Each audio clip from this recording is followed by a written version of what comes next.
今城吊るし柿ですが、今から450年から500年前、一人の旅の僧がですね、この地方に立ち寄った時に、その吊るし柿の製法ですね、伝えたと言われております。でその特徴というんですが、煙でいぶして干し柿を作ると教えてもらって、現につないでやられていると言われております。このいぶすというのは、ここら辺はですね、福井県の中でも、いわゆる雪国なんですね。雪が一番深く積もるところで、今現在かなり雪の量は少なくなってきましたけども、昔は2メートルとかですね、一つの豪雪地帯という事態です。でそういう地方ですとですね、いわゆる皮をむいて干すんですが、日照時間が少なくってカビが生えてしまうというようなことになりまして、うまく作れない。そこでちょうどこの豪雪地帯はどこの家でも、昔からいろりというものがありましたけれども、そこのいろりの上に吊るしてですね、干し柿を作ると、言ってみれば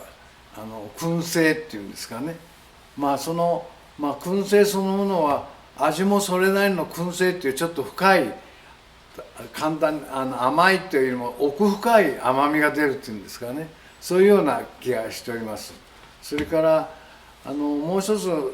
煙でいぶすということは、燻製もそうですけれども、保存ということをですね、非常に大きな意味がありまして、いろいろ魚とかいろんなものも燻製ということがありますけれども、あれも一つの大きな保存ということですね。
収穫なんですけども、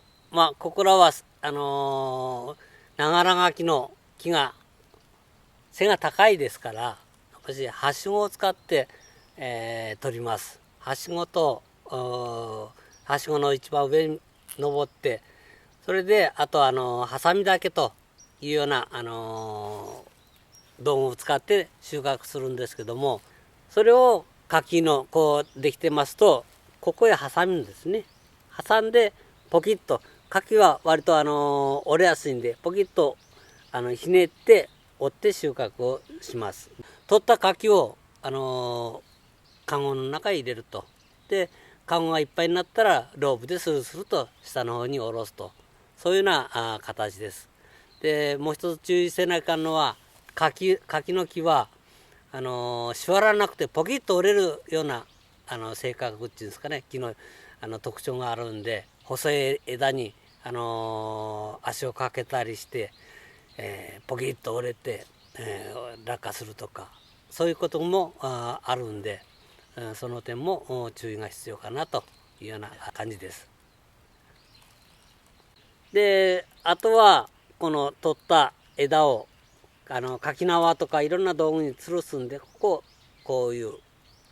T の字にハサミで切って吊るところを作るというような感じで、やっています。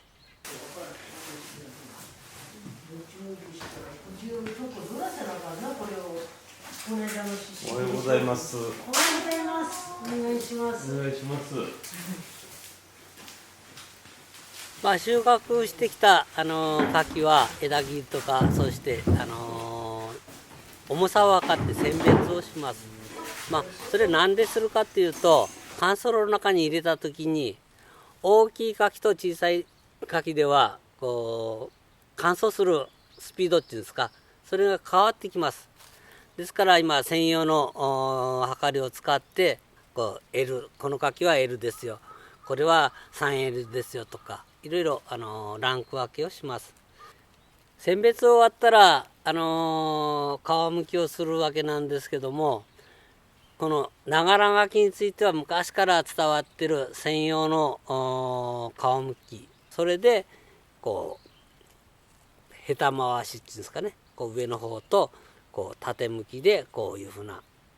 剥き方をします。これはもう昔から伝わってる専用で、全て手作業で剥いております。それといぶし柿にする越前柿については機械で剥くような感じです。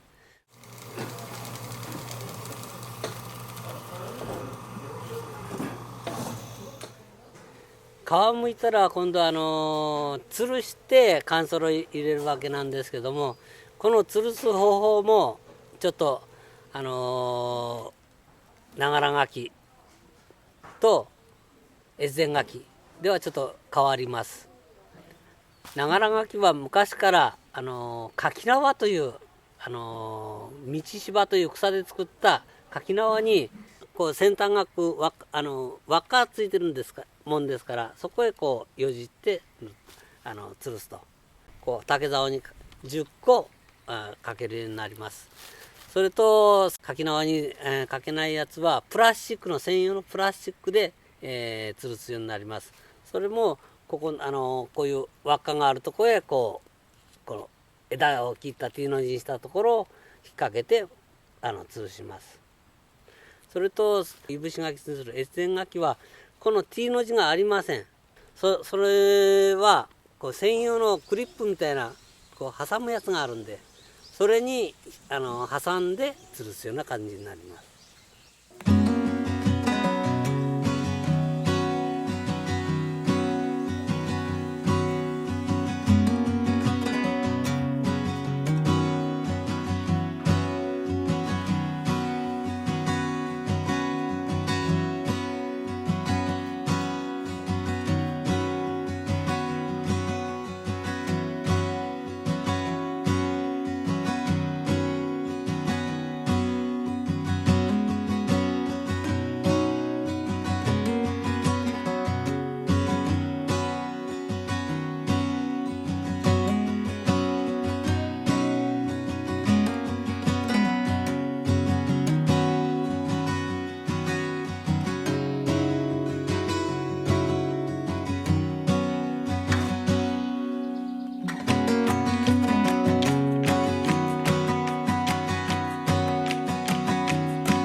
表面が乾燥すると干す作業は完了になります。それとあとはその製品の形を整えると、昔からこういった形にするといいよというような方法がありまして、ここに T の字があるんですけども、これと平行にこうどうですか、ちょっと平べったく、ちょっと真ん中が膨らむというような形で成形、形を整える作業をします。それに対していぶし柿、越前柿は四角いですから、形はこうちょっと丸っぽくして、ちょっと四角をちょっと薄くするですかね、こう丸四角いような成形の仕方をします。成形が終わると次はいよいよ、出荷作業になってくるわけなんですけども、私どもは通年販売をしたいということで、個別で真空包装をしております。脱酸素剤エイジレスというものを入れて、賞味期限を長くしております。それと箱詰めにしたっていうことは、お歳暮とかお使い物にできるように高級感を出そうということで、そういう方法をとっております。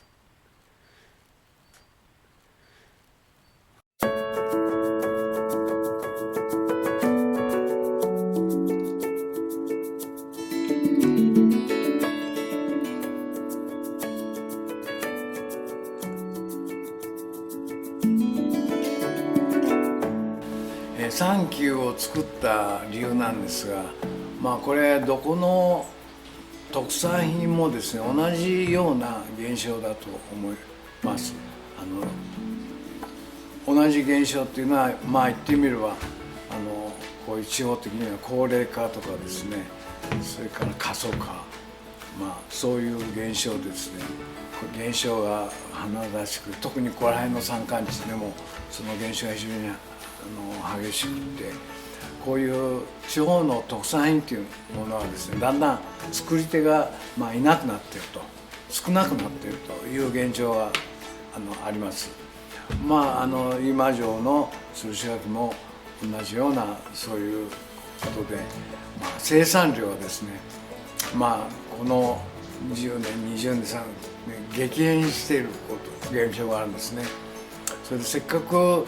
400年500年つながってみたこの伝統的なものをですね、やはりそれなりに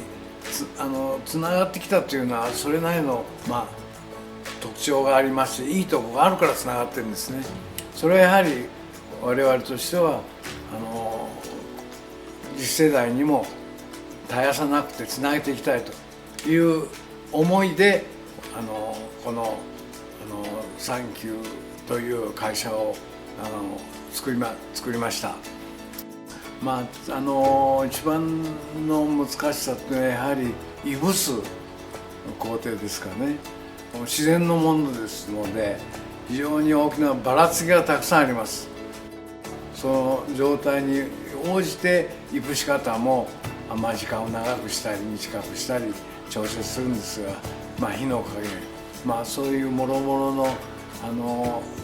ところをいかに最適化するというのが非常に難しいですね。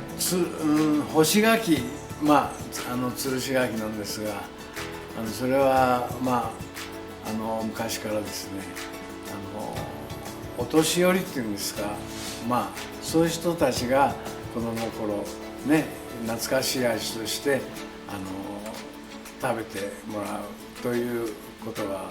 多いんですね。さらに加えてですね、若い人たちにも食べていただきたいなと思ってます。それでそのためにはですね、やはり昔ままのその干し柿に加えてですね、さらにいろんなこの若い人たちの嗜好っていうんですかね、例えばクリームチーズに合わせてみたりですね、それから洋酒に合わせてみたりですね、ちょうど我々新しい試みとして販売を開始しようとしておるんですが、ジャムにして食べていただくとか、そういうような試みを今しております。今城のつるし柿越前いぶし柿一度味わってみてですね、本当にこれは美味しいなと、いわゆる歴史が詰まったそのね我々の作り手の努力もさることながら歴史が詰まった食べ物だなということを感じていただきたいなと思っております。